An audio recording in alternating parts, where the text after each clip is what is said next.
O sea, sabemos que Laura Sarabia en su momento tenía mucho poder en la Casa de Nariño y era muy cercana al presidente, pero ¿no era extraño que una funcionaria que no tenía, en principio, línea directa con las autoridades llamara a hacer esas peticiones? Pues como era la jefe de gabinete, ya estaba jerárquicamente por encima de los ministros.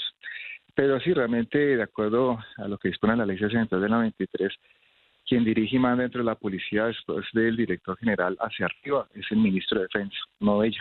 General, pero solo para que seamos muy específicos, no solamente en la forma como se comunicaba ese mensaje, que usted ya lo aclaró, quien llamaba era la entonces jefa de gabinete Laura Sarabia, sino sobre el contenido del mensaje.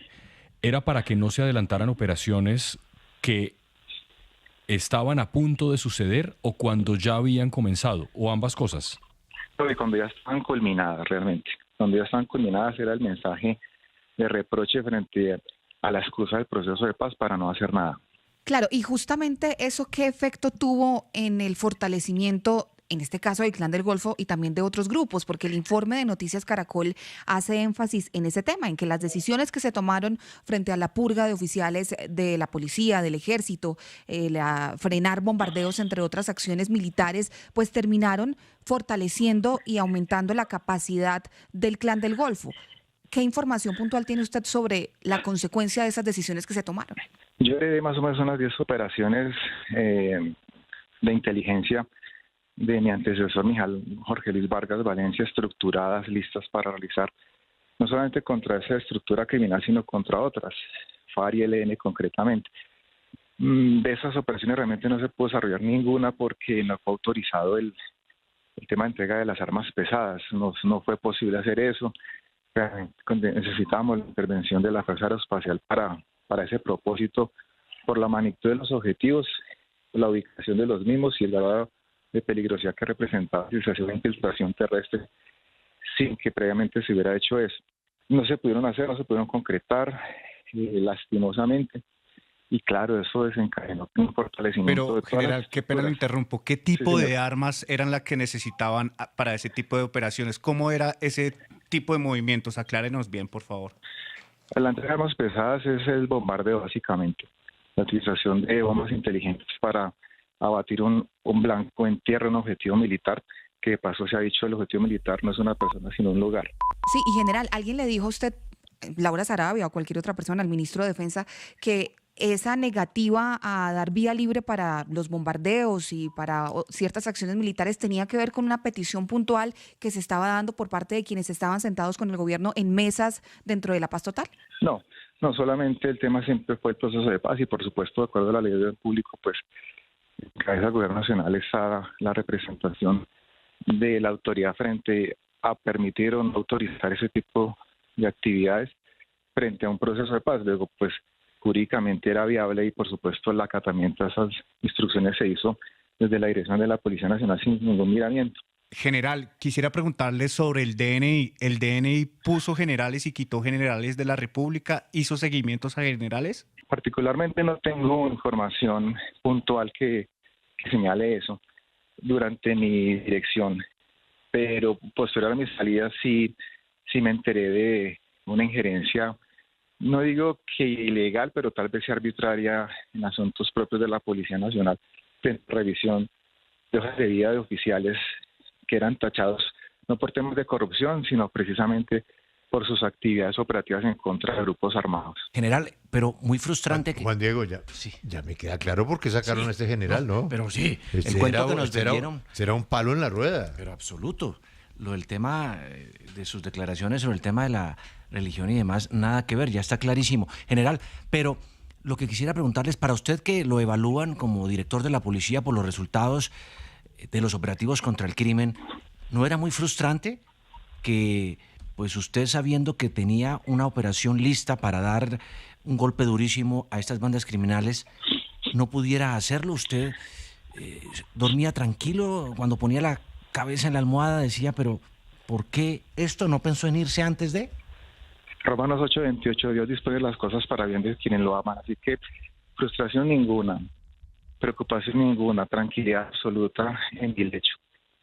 No frustración, porque de hecho las operaciones que pudimos adelantar sin la intervención militar se hicieron, no por supuesto con los mejores resultados, pero se adelantaron. Eso obviamente también fue un momento de crisis por haberlas hecho sin la autorización, pero mi respuesta siempre fue, se hace sin autorización porque es simplemente cumplir la Constitución y las leyes. Y eso es lo que tiene que hacer un comandante militar o policial, cumplir la Constitución y las leyes, nada más, absolutamente nada más. Señor general, el hecho de que se frenaran operaciones o se tomaran estas decisiones, pues que usted ya nos ha comentado, era algo que por lo menos al ministro de Defensa o al presidente se le argumentaba o se le contraargumentaba, tal vez por la situación compleja en la que podría desembocar, es decir, desproteger al país, a una porción del país, o hacer caer una operación de gran calado contra delincuentes? Sí, claro, obviamente con el señor ministro Velázquez yo era contundente en mi explicación de la necesidad de intervenir militar y policialmente determinado actor ilegal. Y le mostraba el antes, el durante y el después de esa operación de inteligencia y la necesidad de hacerla. Pero siempre había la respuesta que limitaba el accionar. Tengo que consultarlo con el presidente, y esas consultas la verdad demoraban mucho, 15 días, 20 días. Y vuelvo, repito, si la podía hacer solo, con las capacidades de la Policía Nacional se hacían. Particularmente el caso de la extracción ilícita de recursos mineros, también promovida por este grupo terrorista, se atacó frontalmente. Yo personalmente estuve en Caucasia enfrentándolos porque sabía que si los dejaba solos a los policías iban a entrar en pánico porque no sabrían qué hacer. A pesar de que saben qué dice la ley, pues no sabían cuál era la posición política al momento. Entonces yo estuve en el sitio enfrentando esas turbas que intentaron afectar esa zona del Bajo Cauca Antioqueño por el tema de protección de esa extracción ilícita.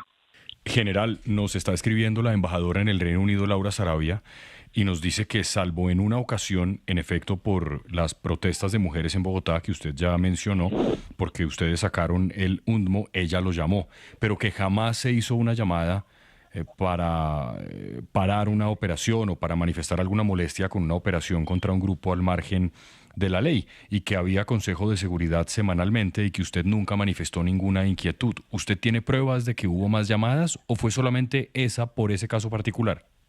Esa fue una llamada por un caso particular, pero posteriores a esos hechos y antes de esos hechos, siempre el mensaje era ese: estamos en un proceso de paz. Estamos en un proceso de paz, y no solamente contra los grupos armados, contra todo tipo de grupos delincuenciales.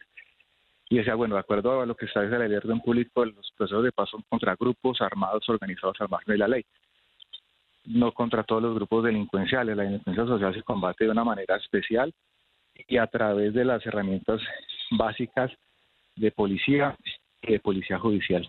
Señor general, pero vuelvo a la pregunta de Espinosa que hace Laura Sarabia desde Londres. ¿Dónde está la prueba? ¿La prueba es que en su teléfono hay registros de llamada de ella? No, por supuesto que yo no tengo esos registros en este momento. Siempre se da la palabra del uno contra el otro. Y como dice la legislación penal, toda duda siempre se resolverá a favor del procesado. Pero siempre se da la palabra del uno contra la otra.